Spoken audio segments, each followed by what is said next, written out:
আসসালামু আলাইকুম। PD cooking by স্বর্ণাতে সবাইকে স্বাগতম। আজকে বানিয়ে দেখাবো খুব সহজে একটা ভর্তা রেসিপি।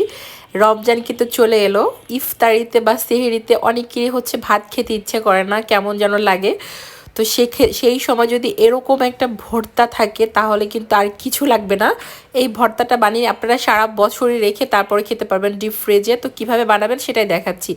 এখানে নিয়েছি বোম্বাই মরিচ আর সাথে নিয়েছি রসুন আর পেঁয়াজ। আপনারা চাইলে এখানে কাঁচা মরিচটা ব্যবহার করতে পারেন। আর আমি যেহেতু বোম্বাই মরিচ নিয়েছি, এটা কিন্তু অনেক বেশি ঝাল না, এটা শুধু স্মেলের জন্য।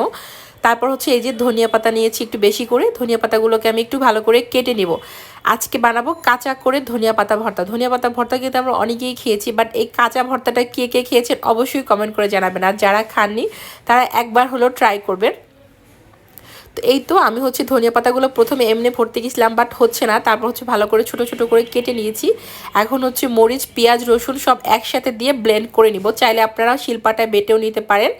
তো এই তো সুন্দর করে ব্লেন্ড করে নিয়েছি সব ভর্তাগুলোকে। এখন এর সাথে আমি কিছুটা পরিমাণে লবণ আর সর্ষের তেল, ভালো করে একটু বেশি করে সর্ষের তেল দিয়ে আবার ব্লেন্ড করে নেব। লবণটা প্রথমে বুঝতে পারবো না, এর জন্য পরে দেওয়া, নাহলে বেশি হয়ে যাবে পরিমাণে।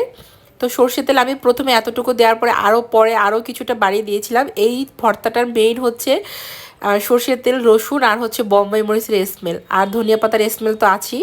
তো দেখতে পাচ্ছেন আমি এরকম একটা ভালো করে ব্যাটার তৈরি করে নিয়েছি। এর সাথে কিন্তু তেল লবণ ভালো করে মিশিয়ে নিয়েছি পরিমাণ মতো। এখন জাস্ট একটা বক্সে করে রেখে দিলেই হয়ে যাবে। যখন খাবেন জাস্ট বের করে গরম ভাতের সাথে পরিবেশন করে দেখুন একবার। চাইলে আপনারা প্রথমে অল্প করেও রাখতে পারেন। আর এটার কালারটা দেখতে পাচ্ছেন, ভাত মাখলে একদম সবুজ হয়ে যায়। আর বিশ্বাস করবেন না, আমি আপনাদেরকে একদমই মিথ্যা বলবো না ভিডিওর করার জন্য। এটা অনেক বেশি মজা। আপনারা চাইলে সামান্য পরিমাণে একটু ভর্তা করে দেখতে পারেন। এটা একবার খেলে বারবার খেতে ইচ্ছা করবে।